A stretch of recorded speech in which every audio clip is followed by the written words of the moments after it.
Should directors be given free rein? When is it just all too much? Stop them going off into strange, eccentric areas, or allow them to go off into strange, eccentric areas. Isn't that their right? That is the crux of today's discussion on Monday Madness. We're getting excited about things we're watching too. We're trying to trick each other with some trivia in fun and games. It's going to be fun. Welcome back to the Madness.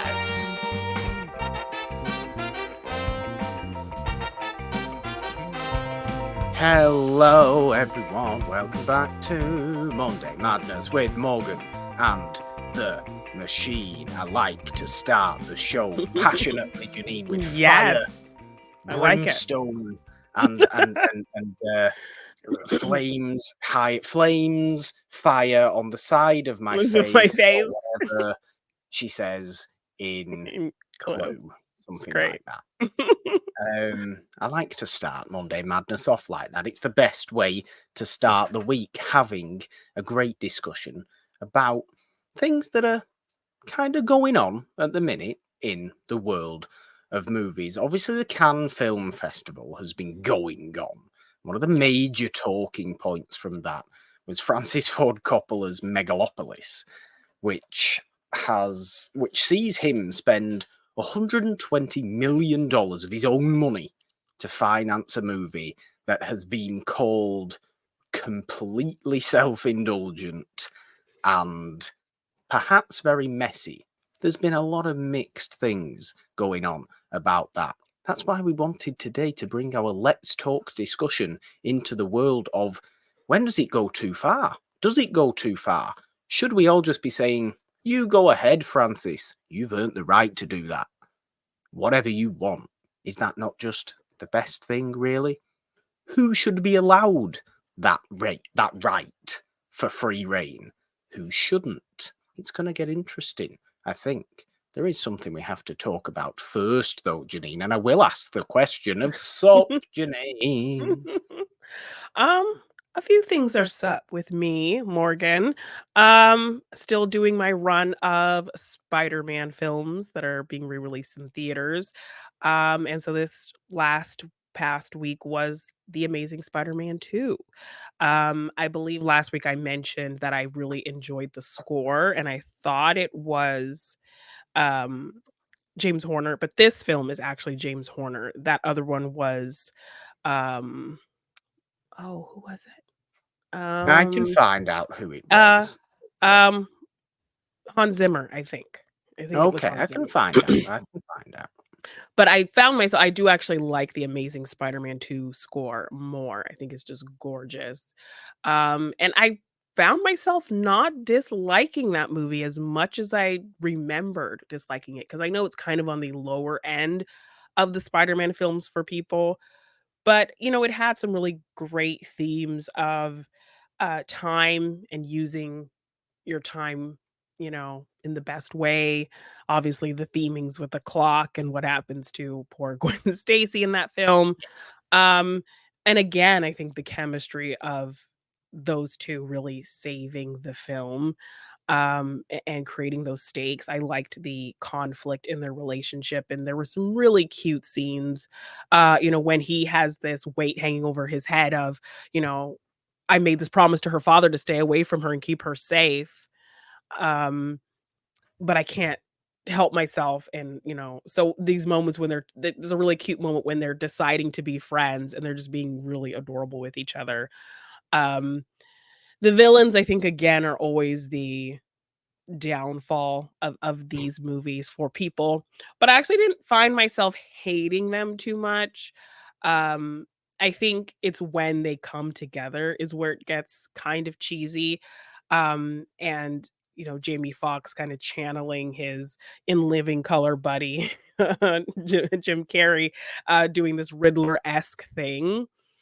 I never But minded Jamie Foxx's Electro, and this was well, before No Way Home took him a bit more seriously. seriously, well, I think the Max Dillon stuff feels a little like wannabe Riddler, but once he is Yeah, Electro and they kind of hammer this point home about him just never feeling seen and, feeling like nothing and kind of, um blaming Spider-Man for that, for not, seeing him and that kind of thing. I liked that. I think that all worked with the performance, worked with why the character, has the vendetta that he has, because he wants to be seen and all of that kind of thing. So that actually worked for me this time around. But, the Max Dillon stuff when he's kind of like nerdy goof guy felt very kind of campy and silly. And it felt like it was trying to do the campy silliness of Raimi, but but the film didn't really commit to that, and it wasn't known to be, Mark Webb's style really in the other film. yeah, So when they tried to kind of be a little campy like that, it just felt a bit disjointed to the tone of these films generally, because these films seem to be far more serious than the Raimi films. So when they do try to throw these kind of over the top silly elements in there, um, that's kind of where my problems were. But generally, like, the emotional, performances and the stakes, really worked for me this time around. So I found myself really enjoying Amazing Spider-Man. And then I recently also saw The Fall Guy. yeah. Um Well, but before, I just wanted to confirm the composer oh, yes. situation. Yes. I can confirm it is Horner for the first and Mm. Zimmer for the second. Oh, okay, okay. Oh, good So to there's there. You were right last week when you week, were okay. praising James Horner, James so I Horner, like okay. that. Okay, Yeah, Amazing um, Spider-Man 2, an imbalanced movie with parts plenty to yeah, enjoy and I is my takeaway. Always yeah. was my takeaway. And funnily enough, I forgot, like, it had a mid-credit scene, which was a trailer for Days of Future Past. So Was it? That's yeah. weird. Yes. So, like, a little Fox advertisement in the middle of that. Yeah, it was weird. I don't That's a know. good movie. That's a good Yes. movie. Yes. So yeah, and found myself enjoying it far more than I remembered. But yeah, and then I actually went to see The Fall Guy and just really disappointed it didn't do well.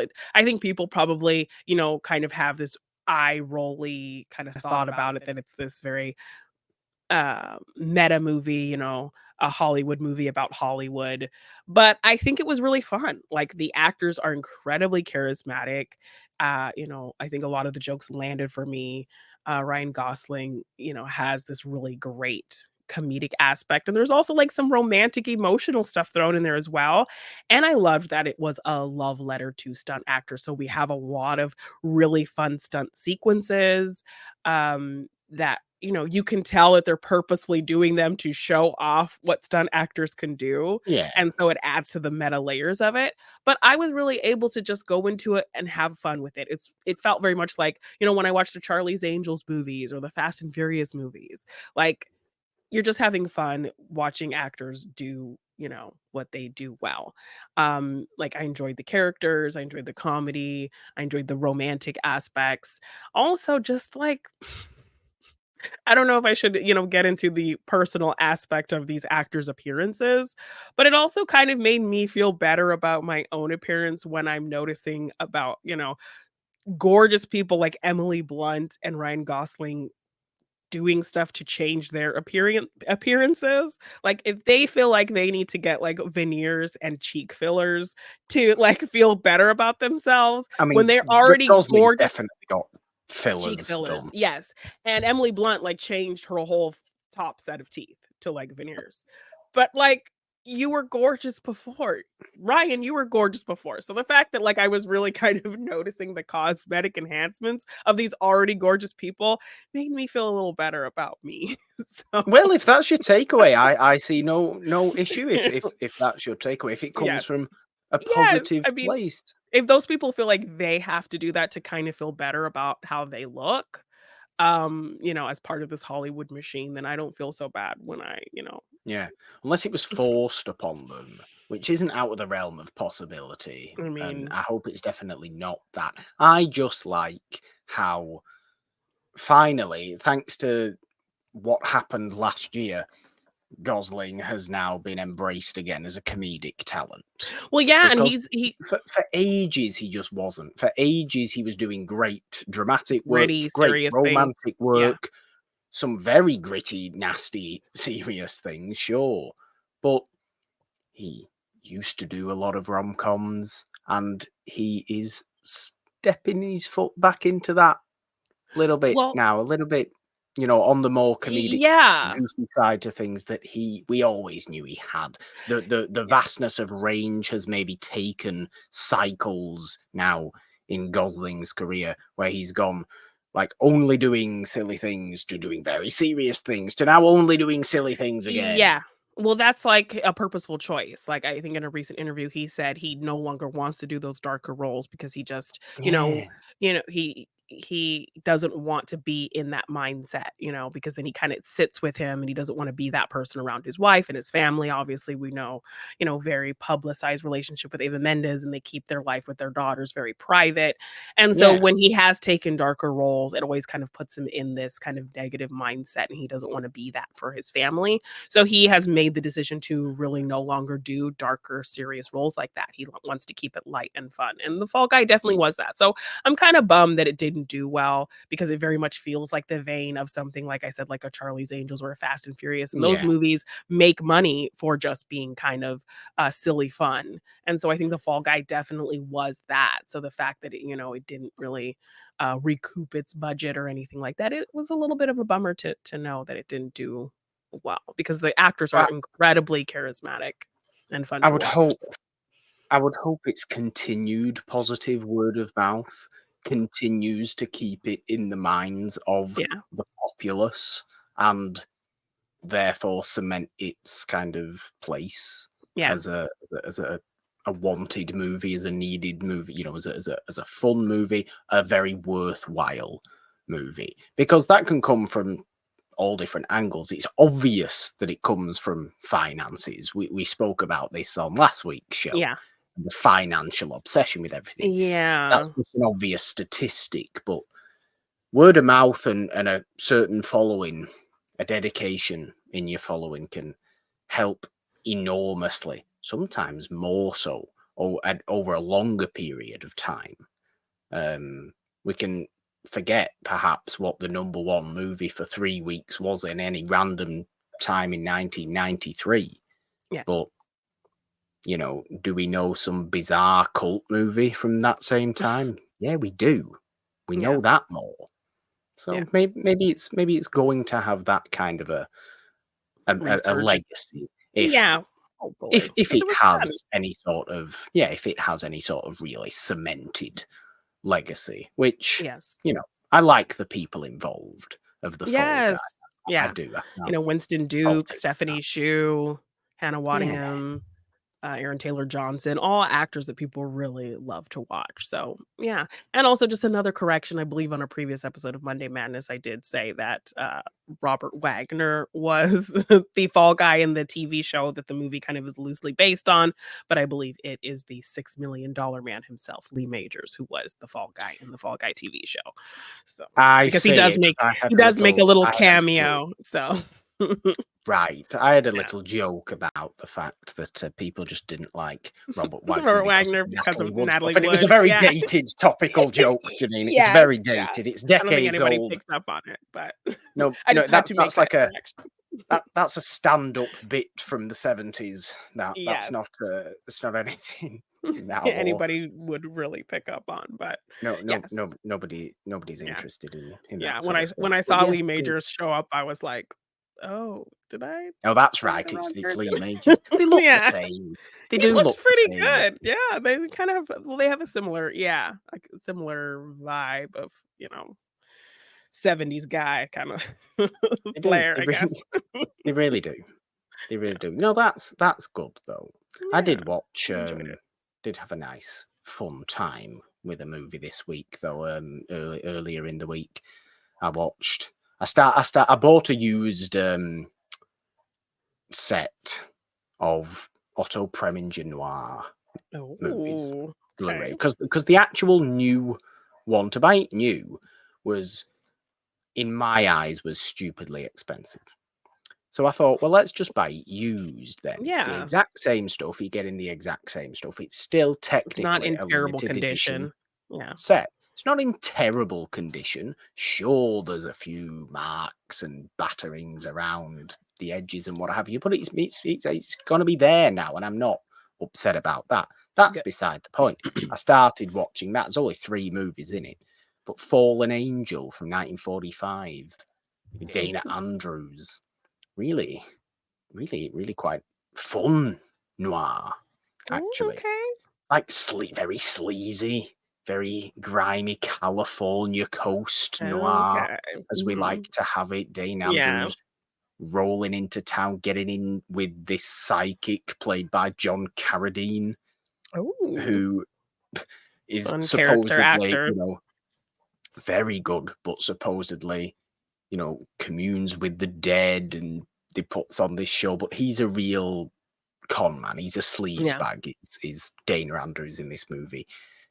Really falls in love with Linda Darnell, and there's there's murder, there's an investigation, there's suspects aplenty, there's twists by the end, but it does all have that kind of Otto Preminger frankness to it that is just very in your face. He was never afraid to really go to town, really push the boundaries of what you could get away with even in noir, in in the heavily censored time of the 40s and Yeah. early 50s, going into the late 50s. Obviously, he would make things like Anatomy of a Murder, that is one of the most frank courtroom Oh, movies you will yeah. ever watch. It is so brutally direct at Yeah. times in what it's saying and how it's presenting it, and that kind of similarity I think was in this movie as well. Dana Andrews is great, though I don't watch near enough Dana Andrews movies. Yeah, I mean, have we only done, like, 1 movie with him that I can think of? Well, he's in On the Laura. podcast? Laura was a very Mhm. early main show. Yeah. While the City Sleeps, which had Mhm. that big ensemble with Dana Andrews, and maybe we haven't done any other Dana Yeah. Andrews movies, actually. I don't know off the top of my head on the main show. But Fallen Angel, yeah, 1945, that was a good one. I'm going to watch the other 2, I think, this week. That's Nice. Whirlpool and Where the Sidewalk Ends, I Oh, think, both from okay. 1950. But Well, yeah, I I love a like it. good noir, so We do. Getting back into Preminger as well. It's a yeah. different side to noir. We love our noir here. That was a good watch, and it was one of the kind of, me and my dad like to do movie night once a week, so Oh, we did. nice. Or we Did you we like kind it? of like to try and do it because he's obviously only down here a couple of days a week. Yeah. Not that anybody knows that, but that is the case. So we like to try and do a movie night, and it's always an old movie of either of our choices. To be fair, either of our choices, but Nice. he seemed to enjoy himself and kind Good. of laughing with commentary. When the detectives get a bit too overzealous and kind of say stupid That's what statements. I'm telling you. You need to record his commentary on some of these things because when you tell me what he says and how he reacts to things, it's hilarious. Speaking of Clue, actually, that I did before, Cluedo, as British people call it, obviously. Yes. There's one scene in Fallen Angel where one of the detectives is reading a statement. This is after a murder has taken place. The victim was struck on the back of the head with a blunt object, most likely a lead pipe. Obviously, a Cluedo Yeah, weapon. right? So immediately, I think we just started laughing, and I just said, "In the billiard room Oh my god. with Colonel Mustard." No, Oh my god. That's it's funny. good. It was Yeah. good. It's always fun. But yes, that's Yay, what I nice. watched this week. That was exciting. Let's actually get into our discussion, though. Our Let's Talk discussion. I'll bring up the question again, Jeannine. Should movie directors be given free reign. I think I had a little bit of a say on it right at the beginning. What do you Yeah. think? I mean, I think it depends on the director. I know we've talked a bit about directors who are kind of up their own asses and have this very pretentious Yes. aspect, this ego in their work, but there's also directors who have a really fun sense of film. Um, they take inspiration from really unique sources or sources that people forget are great, like Tarantino. He's always looking at 70s films and kung fu films and, genres that have kind of been forgotten and, spaghetti westerns. He pulls from a lot of different really cool genres to really create something unique to him and unique to film despite it Yeah. being an amalgamation of familiar things. It still Yeah. He somehow is feels someone. he somehow makes other people's ideas feel original in the way he combines them. So someone who has a really interesting flair and you can tell has a genuine passion for film and respect for all types of styles of film. I think those type of visionary creators with free reign can really do something that resonates with people. But I think people who just want to say things that they want to say that are personal to them and only them, that's where I think the free reign runs amok a little bit. I, I like that thought, and I like almost opening the conversation with Tarantino because obviously I don't think he's everyone's cup of tea. I don't think I could stand meeting Tarantino and Oh, kind of yeah, to speaking talk to to him. him because To he is talk when to you him would be talk to him in a on a one-on-one human aspect, when you see him in interviews, he does feel like an up his own ass kind of person. he really, really does, but behind all that, Yeah, there is a clear fundamental desire for more people to watch more types of movies, yeah, and if his movies are what introduces those people to random kung fu movies of the 70s or spaghetti westerns or or blaxploitation or films. blaxploitation movies or any of these styles he has made, in his own mold throughout his career, that is what he wants fundamentally. Yeah, Yes, and you he's quite an annoying presence when you look at when you yeah, see him in interviews, he is. But it always to me comes with that underlying, I want passion more people and to watch more yeah. kinds of movies, and that is just that resonates with me so much. Mhm. So in that, absolutely, there is a case where somebody should always be given free reign. You can do Yeah, whatever you want because your intentions are great. And yes, this discussion comes off the back of this Megalopolis thing that may or may not, according to the Cannes audience, be a complete disaster. But this is Coppola. This is Francis Ford Coppola. This is someone who had the best run of any director in the 70s yeah, when New Hollywood was in its infancy. New Hollywood was changing everything in American movies. And that man had 5 movies that are just, I mean, renowned movie after renowned movie. And not just generally renowned, universally, decades after, like the top tier of the top tier in the general public's eyes. yeah, You have just made one, two, three, four, five in the same decade. yeah, Should a filmmaker like that be continually given free reign? Have they earned that right at that point? My opinion would be yes. I don't see an issue, especially given the fact he's actually self-financed the movie as well. yeah, Like this comes into it as well. Maybe studio directors, or as we look at them now, that's obviously way different to what we consider studio director in the studio system, for yeah, example. But studio directors, I don't think will ever have free reign. Should they be given free reign? You look at all the superhero movies and people, you know, trying to champion director's cuts of superhero movies. Well, is it? can it be better? Yeah. Sometimes it can, sometimes it can't. Yeah, okay, if you wanna start bringing up the name Well, Zack Snyder, that was an example of a yeah, movie, I think, becoming a better movie, than the because studio allowed it to be, but that's not yes. always the case, is it? And I think there And are a few superhero directors that I feel like have been able to get that free reign to a positive result. I think James Gunn definitely has been somebody who Marvel let kind of give his vision to those Guardians films.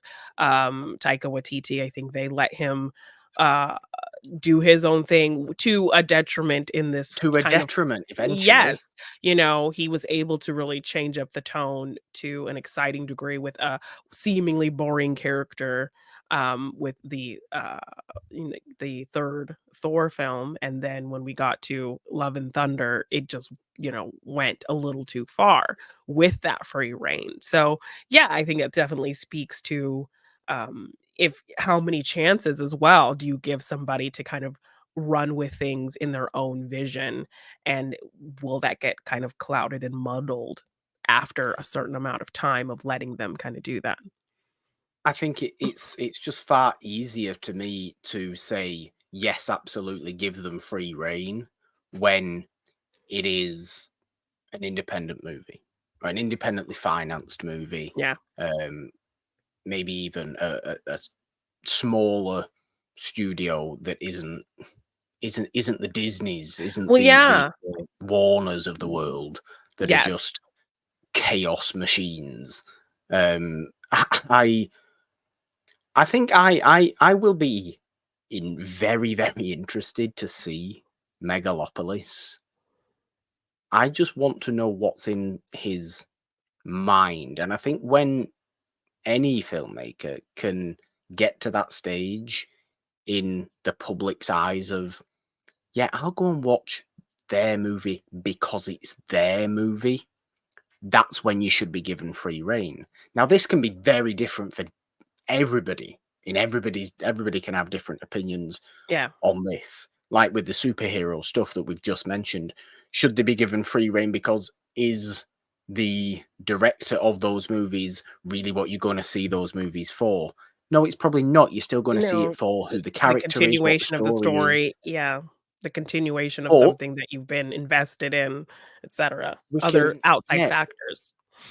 but we can liken it to something you did briefly bring up before of people being up their own ass. I always like to bring up Mr. Nolan and Mr. Villeneuve when we Yeah, talk about this kind of thing. People love them. People absolutely and love them. I think they've there'd be been plenty. successful with They've their been kind of successful. very big, bombastic, artful visions. I think there'd be countless people calling for those two to be allowed free reign on anything. Do what you want to do, no matter what. And they're studio movies as well. Mhm. There's an example of where I'm saying, what are the intentions?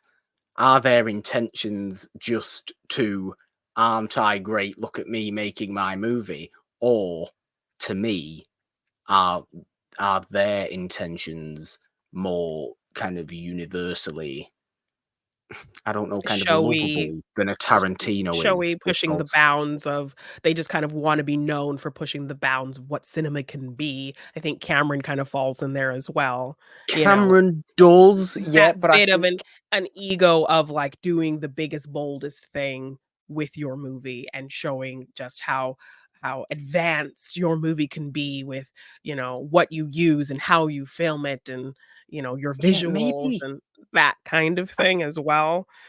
I Um don't know, maybe there's also a time that comes into my head when in regards to this kind of conversation as well. Like, if somebody has a long career, and obviously, like, what Nolan's career is, what, 25 years old, something like that. yeah, Not probably not 30 years old as a director, where his first movie was late 90s, I think.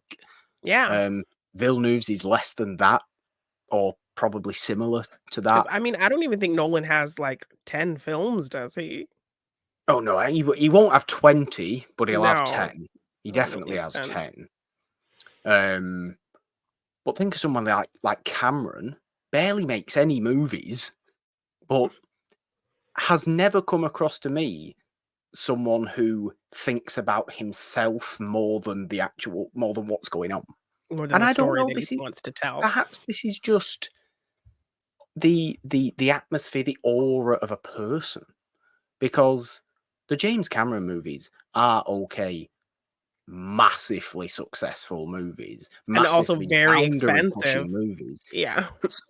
staggeringly I think we expensive talked as we about True Lies, like, why was that movie so expensive right? to make? But it was successful, people, loved it. And I just think the aura of them is always improve the experience for those watching the movie, allow those watching the movie to discover something new, and that's always seems to be the case Trying to with be Cameron. the end Yeah, goal. okay.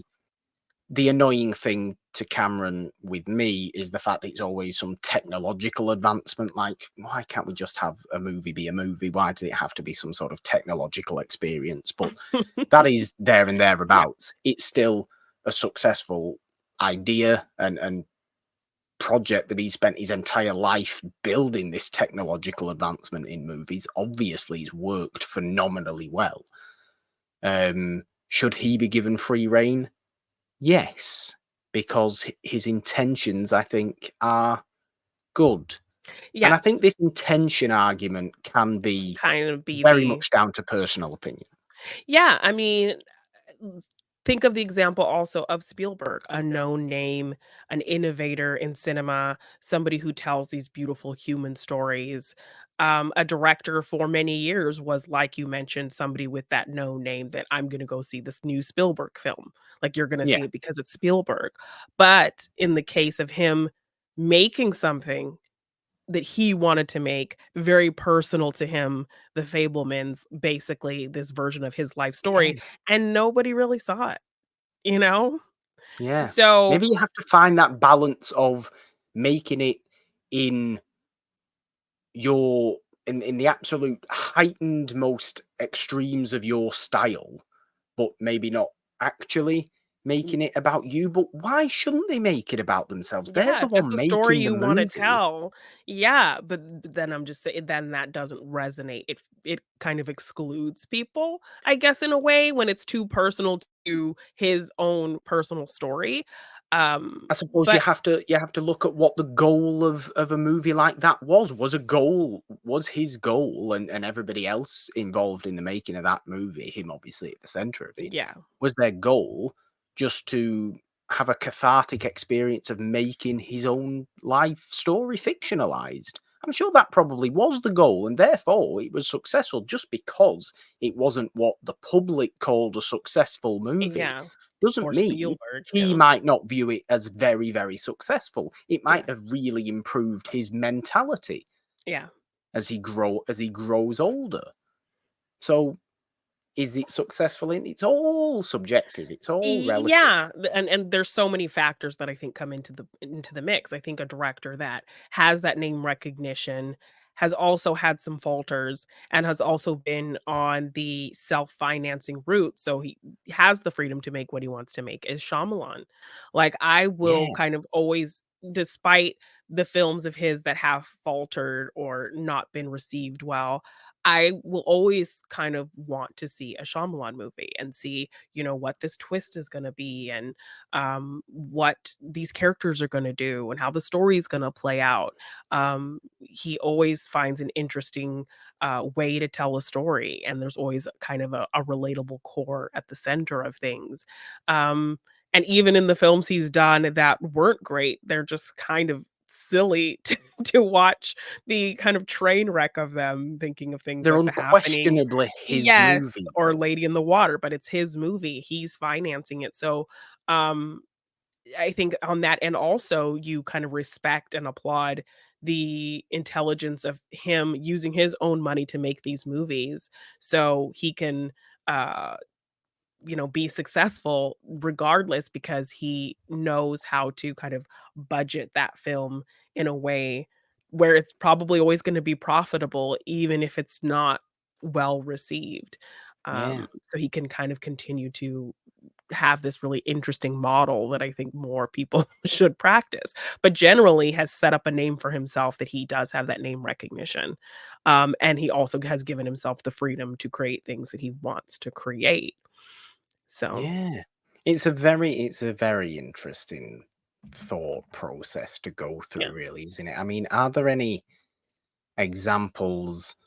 Really, I know we spoke briefly a little bit about the superhero world of directors where we really don't think directors should be given free reign, or is that more of a case of what I was saying before? If somebody has a longer career, maybe when you're starting out as a filmmaker, you don't know everything you need to know yet, and I just mean that from a purely being on different examples of movie sets dealing with countless different issues that a Yeah. director obviously has to deal with. Going back to Coppola, I mean, some of the movies he's made have had the most chaotic sets ever. Apocalypse Now is one of the most chaotic Oh, yeah. filmmaking Mhm. journeys in history of major American movies. It's ridiculous how it even gets to be a movie, never mind the great movie it is. How it actually ended up becoming anything at all is beyond ridiculous. Um, so, and that's, I mean, it's not early in Coppola's career. I suppose he's made several, like I said, phenomenally top tier movies even up Yeah. until that point. And had his journey under Roger Corman, who we celebrated last week, obviously. Before that, where he really learns his kind of trade. So is it a case of younger filmmakers of any, from anywhere, of any kind Mhm. of person, going to a hard nose like Roger Corman, learning fundamentals to then just say, you know this now, be Go free, forth. child. Yeah. You know, go Yeah. forth, do what you now will. You have the skills.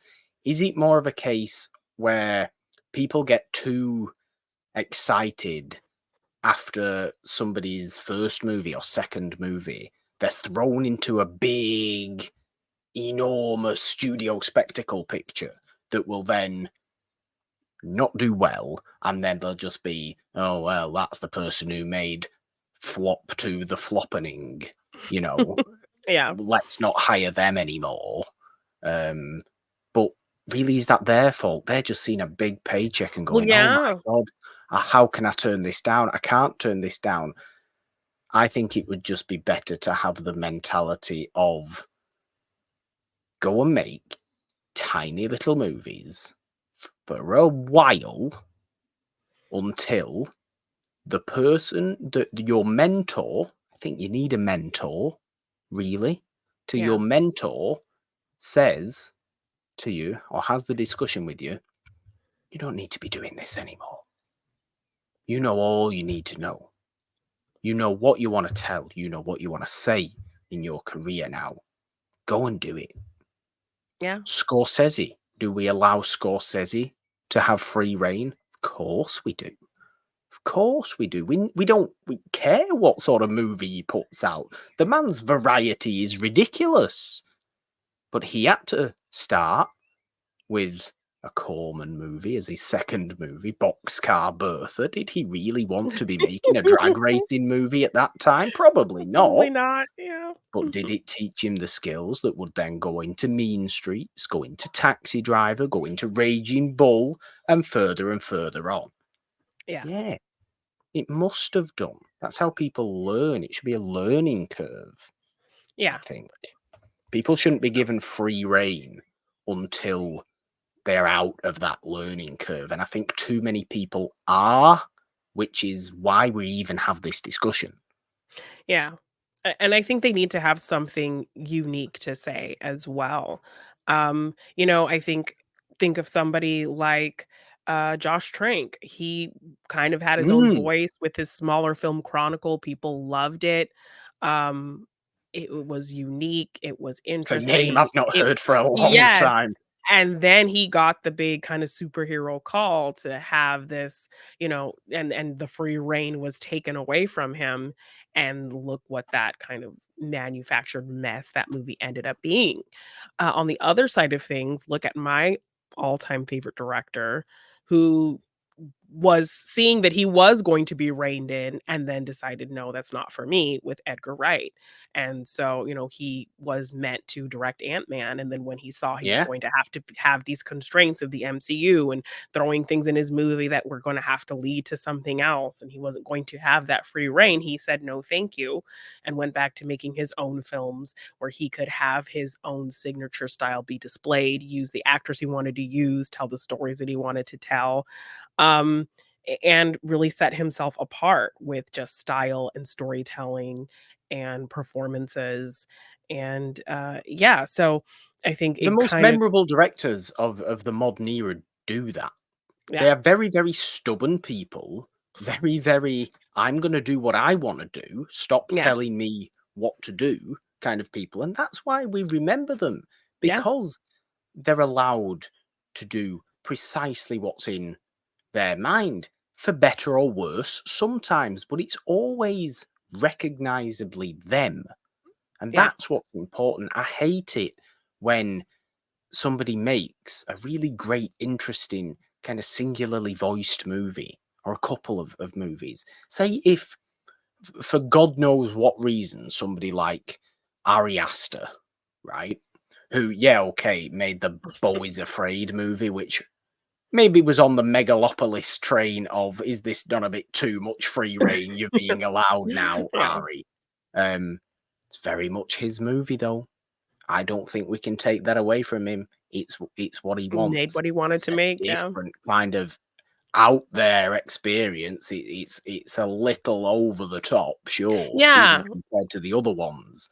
But can you fault him for that? But I hate it if he would, for example, take a job at of a major quote unquote blockbuster movie. yeah. It'd be horrific. It would be horrific because he Yeah. wouldn't be allowed to do what he What he should be should allowed to do. do. Yeah, and it speaks to kind of what you were saying about the intentions. Like, do you think their motivations were to make a movie that is gonna be successful, or do you think it's more important to them to just make a movie they wanna make and tell a story they wanna tell, and damned if it's successful or not. I just wanna make something Yeah, that's wholly my vision. I I don't I care if mean it makes money or not.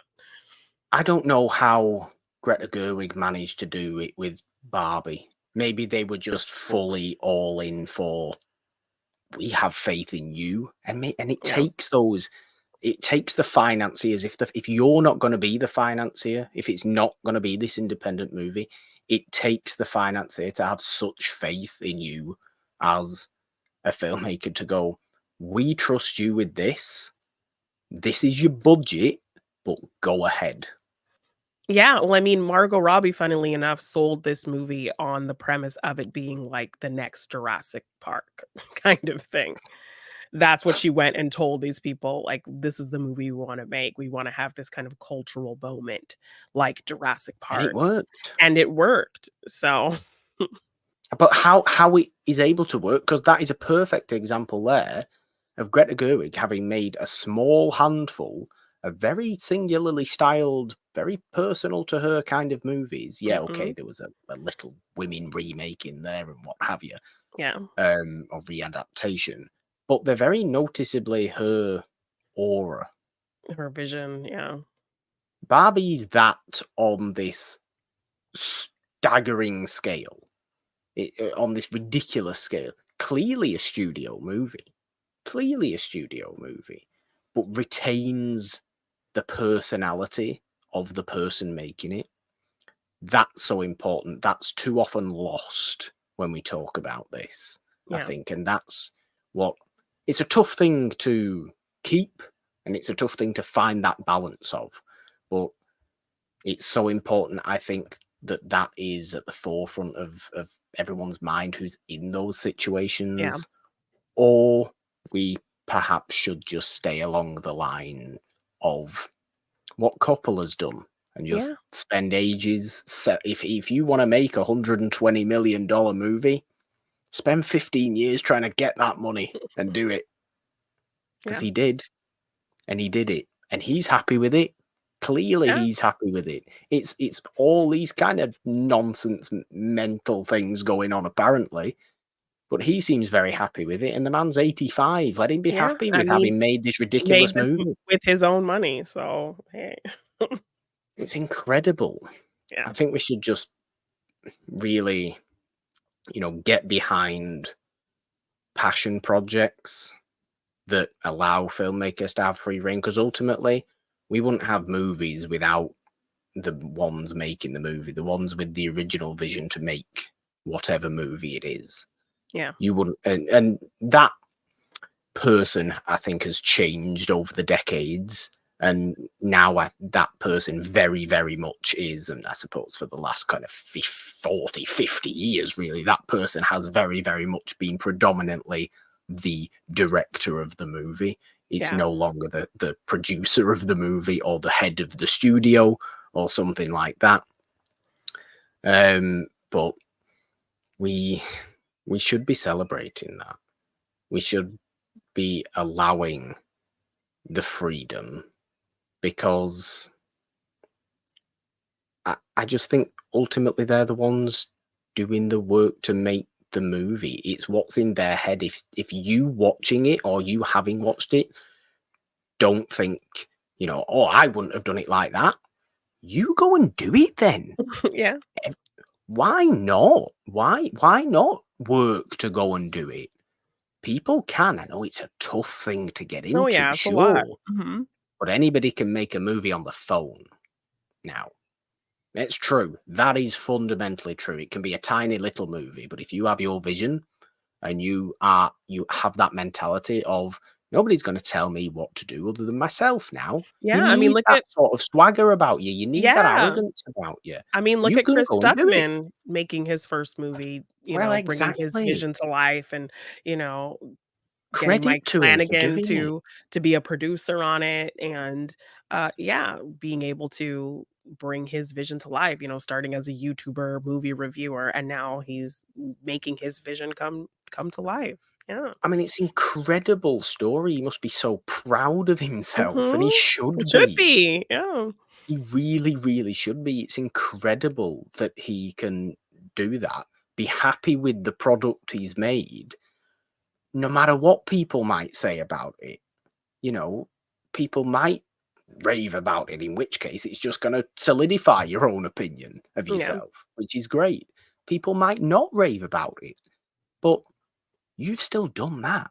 That's an enormous achievement for anybody. Even Yeah. even the Scorseses of the world and the Coppolas of the world, who have made some of, you know, the most revered movies of the last 50 years, Yeah. 60 years at this point, for God's sake, we are getting on in years. 55 years, let's call it. Surely they must still feel enormous pride when they make their 35th movie, in the case of Scorsese. Yeah. You know, surely he must still feel that. And I love that he must still feel that.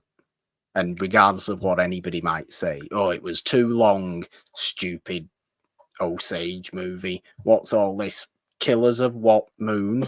I don't know what's going on here. Yeah. Like, was he happy with it?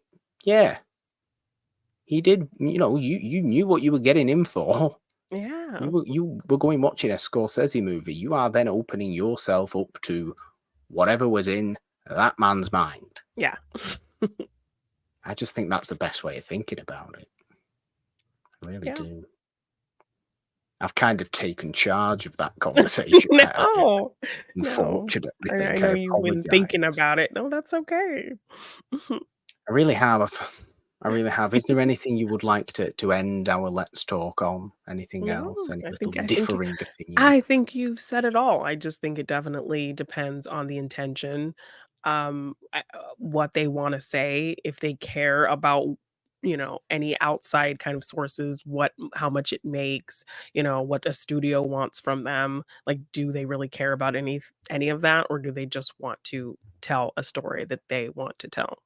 So maybe we're also just living in an ideal world with ideal mindsets. That yeah. has to be said as well. I think let's end the show, Jeannine, with some fun and games. All right. But do let us know what you think, whether it's in the comments of the YouTube video of this week's show, or of course it will be a question on the Spotify.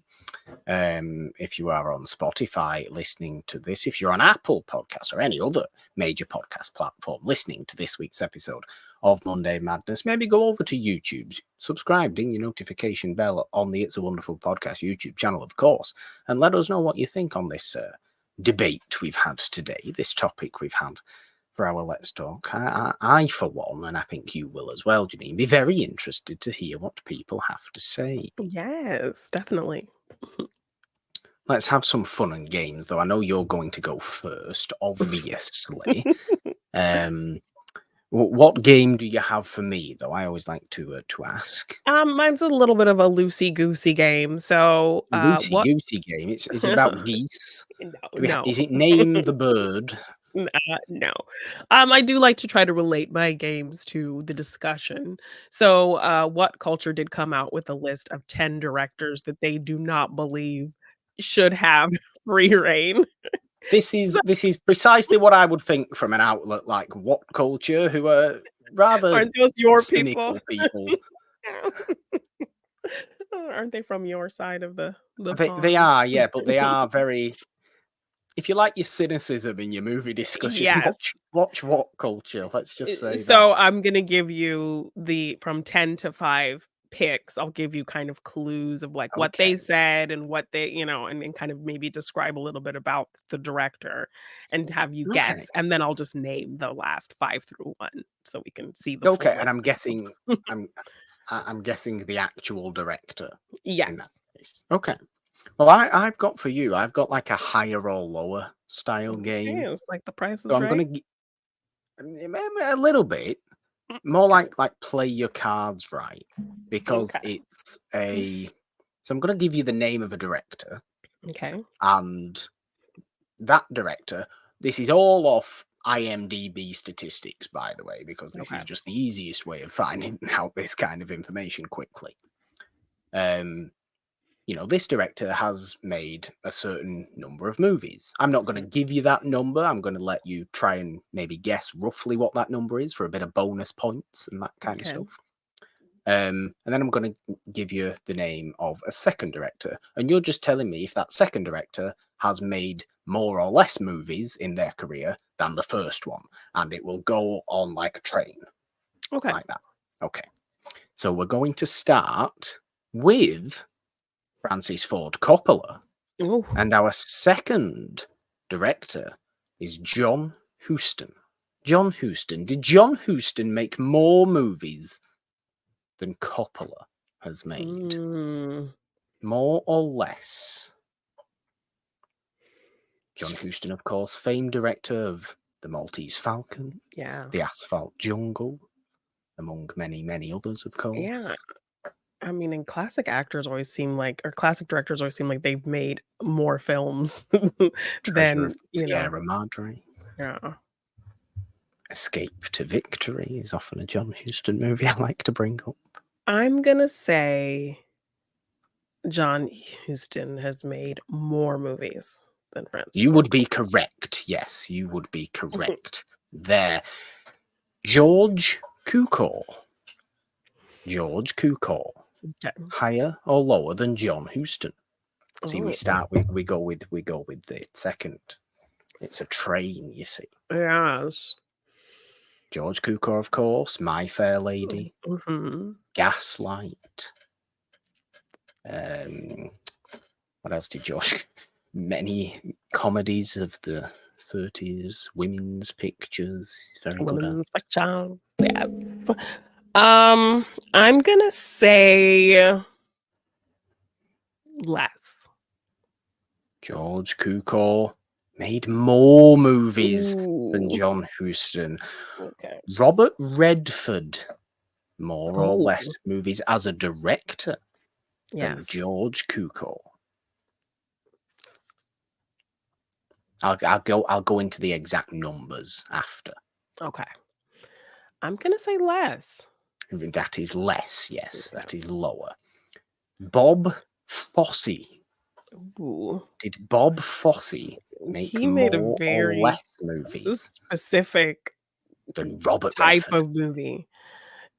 You know, most of these directors kind of span different genres, but Bob Fosse, I feel like, was very specific. In fact, I feel like I'm gonna have to say the numbers now. So, do you want to guess roughly how many movies Coppola has made? According to IMDb stats, and this is like all movies. So this might be like all director credits. This is so it can be like shorts, work, or that sort of stuff. All that kind of thing. Everything. I mean, off the top of my head, I can't think of a ton, but I feel like, you know, okay, 20. 38. Ooh, 38 is the exact number. John Huston, who we found out had more movies than Coppola. How many are we roughly thinking for John Huston? 50. I mean, you're only 3 off. It's 47. Oh, okay. George Cukor, who we found out had more movies than John Huston. 49. 62 director credits. Dang. Okay. 62. Robert Redford, who you correctly said had less directing credits than Cukor. How many does Robert Redford have as a director? I'm going to say like 10. 10 is exactly correct. 10 movies. And we're on to Bob Fosse. Bob Fosse. Bob Fosse, I'm going to say less. It is less. It is less. Yes. How many do we think Bob Fosse has? I'm going to say like 5. 8, apparently. Okay. 8. Somebody we will be talking about for one episode, certainly, of our upcoming Spaghetti Westerns series on the main show. Sergio Leone. Ooh. Of course, director of The Good, the Bad, and the Ugly. Yes. Once Upon a Time in the West. More. More or less than Bob Fosse? Yes. More? Yes. It is more, yes. Would you like to guess how many? Bob Fosse was 8. I'm gonna say 15. 9. Oh, okay. Because I'm like, I know it's not super high, only 9 but I don't want to movies. go super low either. Ooh, single digits. Interesting. Only 9 movies. Federico Fellini, more or less. Oh, now you're throwing some Sergio Leone. world cinema in there on me. I am, yes. 8.5, of course. A favorite of yours from the world cinema. Yes. On the main show. La Dolce Vita. I mean, Juliet of the Spirits. I know it's at least 8.5. It is at least 8.5. Was it 9? Was it 9? Did he get more than Leone? I'm gonna say more. It is more, yes. Would you like to roughly guess how many? I'm gonna say 12. 28. Oh, It's actually quite an extensive career there. Billy Wilder. Ooh. More or less than Fellini's 28. Yeah. I mean, he's done so much. He has, but was he a writer or was he a director? Yeah. I'll say less. It is less. Would you like to guess how many Billy Wilder did? I'll stay with my 15 guess. It was 27. Oh my, one less. Oh my god. David Lean. David Lean, of course, brief encounter in his earlier days. would go on Lawrence of Arabia, Dr. Zhivago, Passage to India, Bridge on the River Kwai. I've given you a few there. But did he make more or less than 27 from Billy Wilder? I'm going to say less. It is less, yes. Would you like to guess roughly how many? 18. It's very close. You're only 2 off. 16. 16 movies from David Lean. Penultimately, Fred Zinnemann.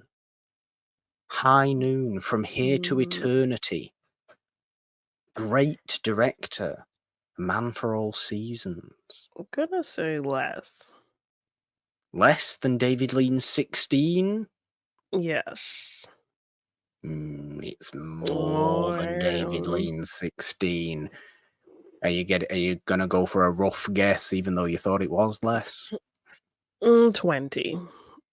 47 director credits Fred Zinnemann has. And lastly, we will end our train of higher or lower directors with Michael Curtiz, Casablanca, The Adventures of Robin Hood. To name just 2.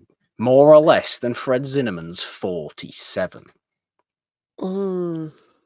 More.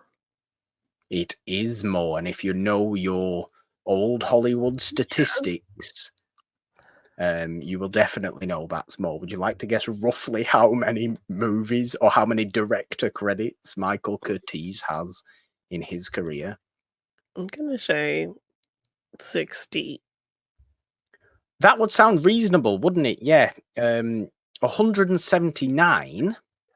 What? Doesn't sound reasonable, does it? No. No. An awful lot of short, silent movies. Yeah, so when you brought up Robin Hood, I was very much like, he's probably done a lot of old, like, short films and things. An awful lot of them. Credit count, yeah. An awful lot of them. Yay, fun, higher or lower game. I liked that. I liked the tension of it as well. It felt like there was things at stake there. I want my game now. Okay, so what culture's list of 10 directors that should never have complete creative control? So they're number 10. Yes. This director is known for the creation of a very big franchise. Okay. Didn't direct all the films in this franchise, but created it and started yes, it. but would kind of have creative control in later aspects of the franchise to what most people would think is the detriment of aspects of the franchise. Oh, I mean, this is. I mean, this is maybe bringing me back to one of my guesses from last week of Ridley Scott with Alien. No. Because he keeps kind of coming back to that. Yeah. Don't know what era of franchise are we talking about? It spans a very long time. Spans, okay. Yes. Star Wars. Star Wars. It's Star Wars. It's Lucas. Yes, George Lucas. Mostly for the meddling with the prequels after the fact and its later releases. I expect this from what culture? I'm not gonna claim their annoyance too much. Yeah. Okay. Okay, number 9. This director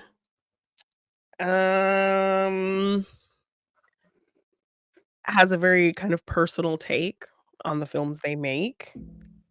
Like, their films have their friends in them. Okay. I think far few directors are known for how they dress. This director very much has a specific way of dressing. Dress? Oh. Yes. Okay.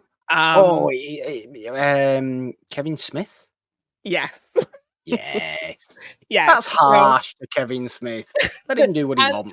I mean, yeah, I think people kind of mention films like Tusk and Red State and things like that, But Yoga Hosers, that, I kind of understand they're a fall bit out short there. of the earlier films that he's made that they have loved, but, That was um because Tusk was just a bit too weird for people, yes, and it should have been allowed to be. exactly. Okay, this one is a directing duo No, n known for science fiction. Wachowskis. Yes. It's the only one. It's the only Yes. directing duo of sci-fi. Why can't the Wachowskis be allowed to do what they want? I think they bring up things like Cloud Atlas and, They do what they want anyway. Jupiter Ascending, that Oh, terrible yeah, movie where that's Channing true, Tatum was a actually. dog man and Mila Look, Kunis. the Yeah. Wachowskis do not care, by the way. They will do what they want, as is Yes. blatantly clear with their entire lives. So, Yes. Number 7, very quirky director. a quirky director.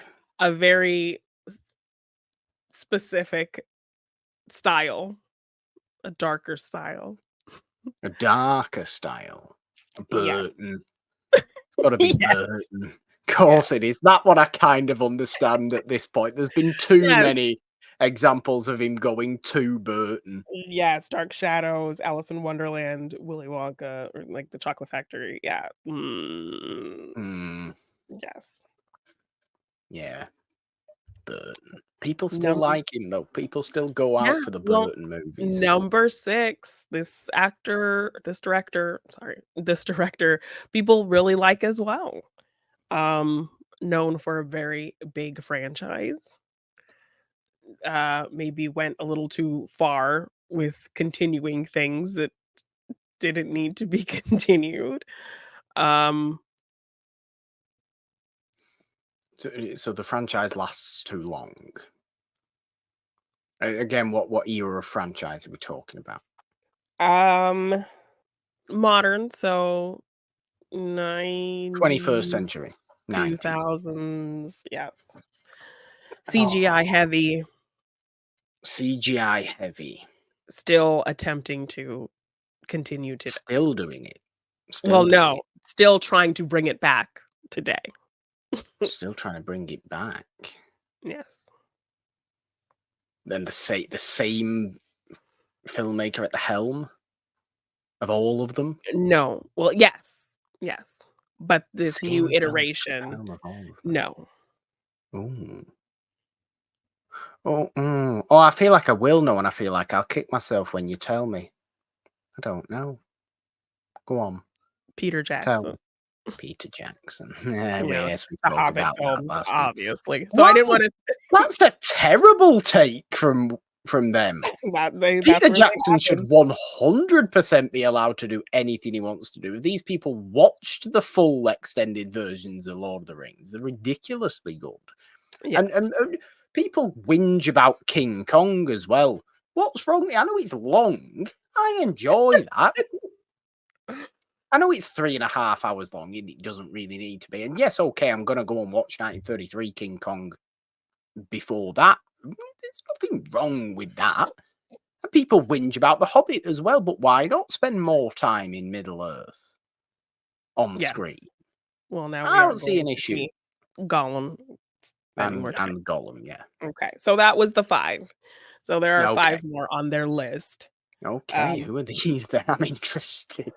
well, number 5 was mentioned in our discussion, Tarantino. Okay, again, wrong. I don't like that decision. Number 4, Wes Anderson. Why? That will get people annoyed. Wes Anderson is so particular. He has to Particularly be. specific, yeah. He has to be Um, doing what he wants to do. mm, Can we not?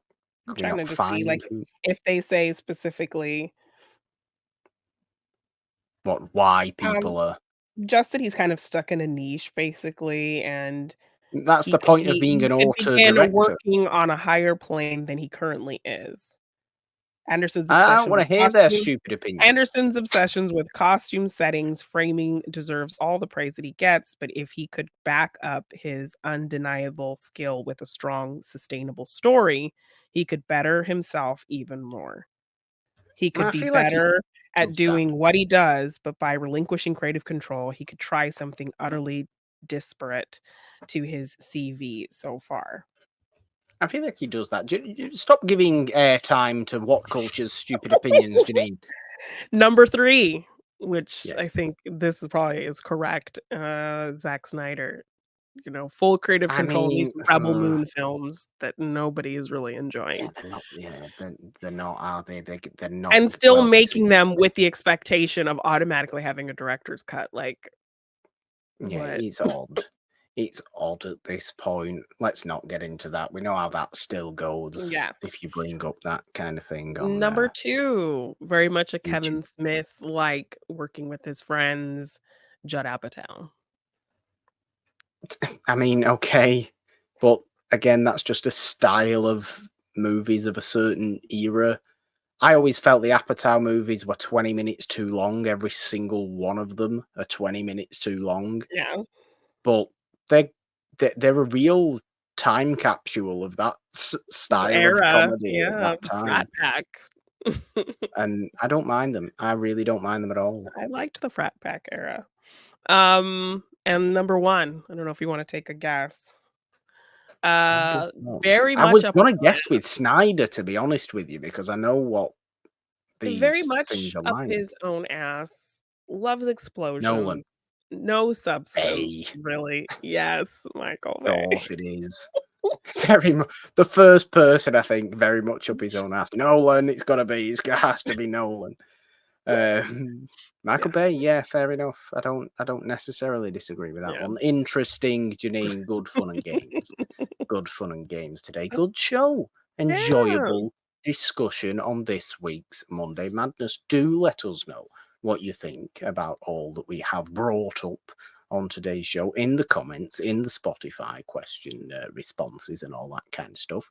As we said before, subscribe and ding your notification bell on this YouTube channel if you are watching us today, or subscribe to the It's a Wonderful podcast feed on all major podcast platforms. For this show to start the week, Morgan Hasn't Seen every Wednesday, and the main show, It's a Wonderful podcast, every Friday, celebrating old movies and discovering new ones over there. If you want to support us on Patreon or donate in any way, there are links in the description of this episode to go and do that. And of course, if you have been watching, you've seen scrolling down at the bottom of the screen, that's social media, merch stuff, all that fun stuff as well at the bottom. But of course, social media links you can find in the description.